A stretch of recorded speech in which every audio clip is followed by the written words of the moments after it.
It has been a massive, massive 2 days.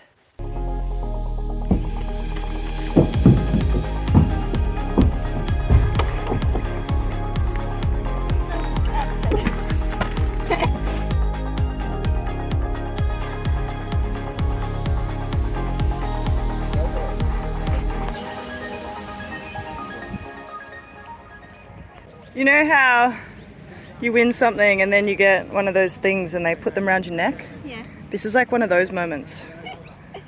It's like winning. Yeah.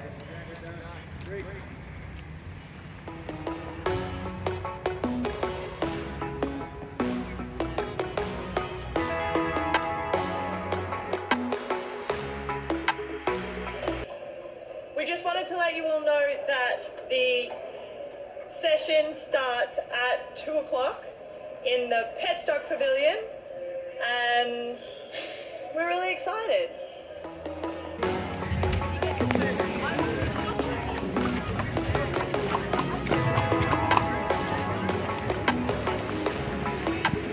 This is really cool. It is. I don't think I've ever had an 8-person escort anywhere in my life. 7. If there is one thing that you take away from today, it's that good leadership is everything.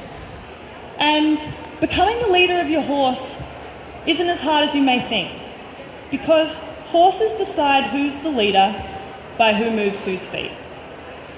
If I can move Harry's feet, Harry will trust me as the leader.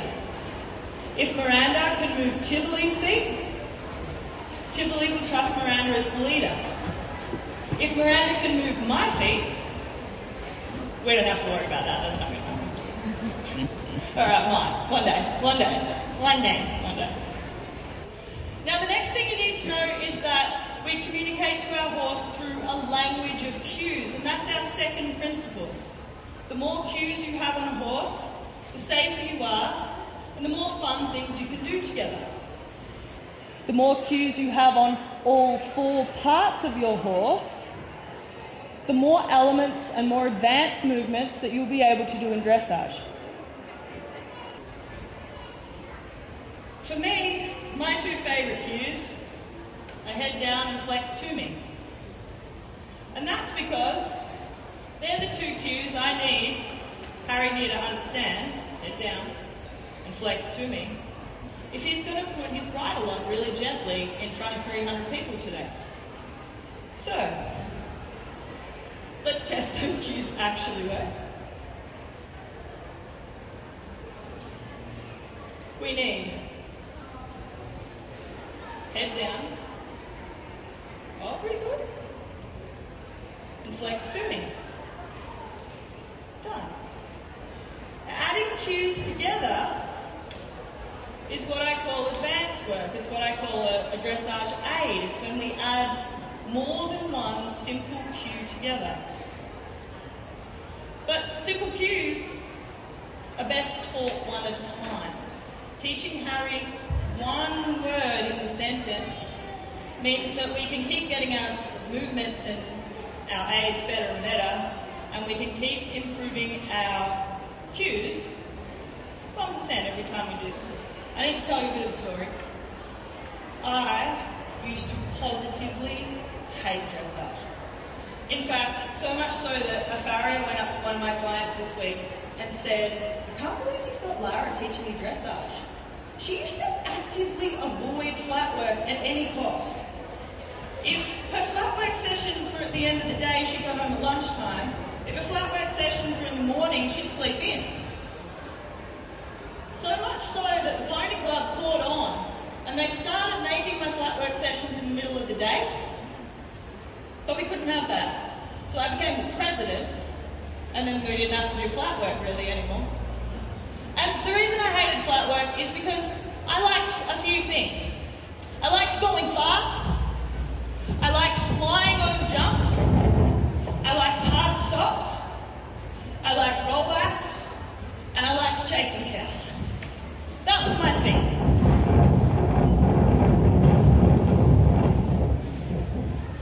Turns out we can't canter the microphone. Cool. Lucky the horses don't care about that.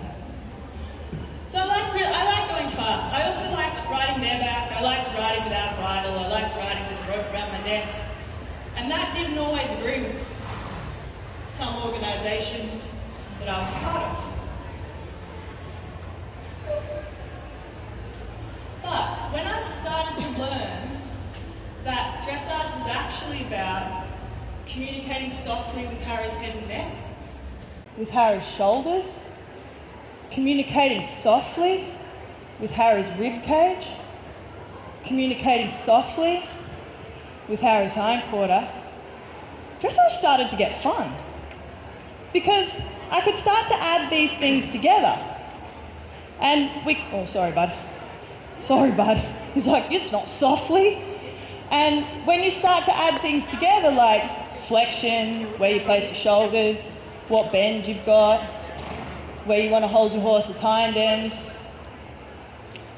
you start to do more advanced stuff. And rather than try to teach aids altogether, I could teach cues one at a time and add them up slowly in a way that my horses could understand and I could understand. And then rather than ending up on the floor, we'd have fun.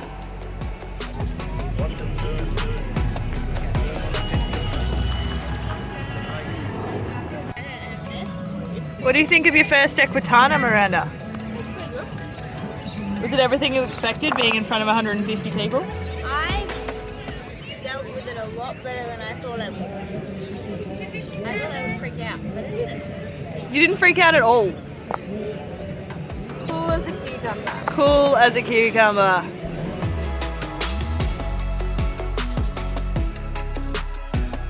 So I did this thing where I mixed all my horses' feeds for the weekend and then I left them at home, which is really lucky because the Barrastock guys are here at Equitana. And my horses, they normally eat this one, which is Speedy Beat, and then we mix it with this one, some Completo, and I just do that because it's really easy and it gives them heaps of fibre. I know they're getting all their minerals, I know they're getting everything they need, and you should see them, they are so shiny. But guess what? These guys have sorted us out. Thank you so much for saving us. Harry's hungry. Are you hungry? Would you like some too? It has been an action-packed day. Miranda and I are just walking the horses before we put them to bed and give them some dinner. They were incredible in the demo today. They were just calm, chilled out, followed our instructions, and I could not be happier with the little black horses. Thank you so much everyone for supporting us and coming down to cheer us on. We'll see you all tomorrow.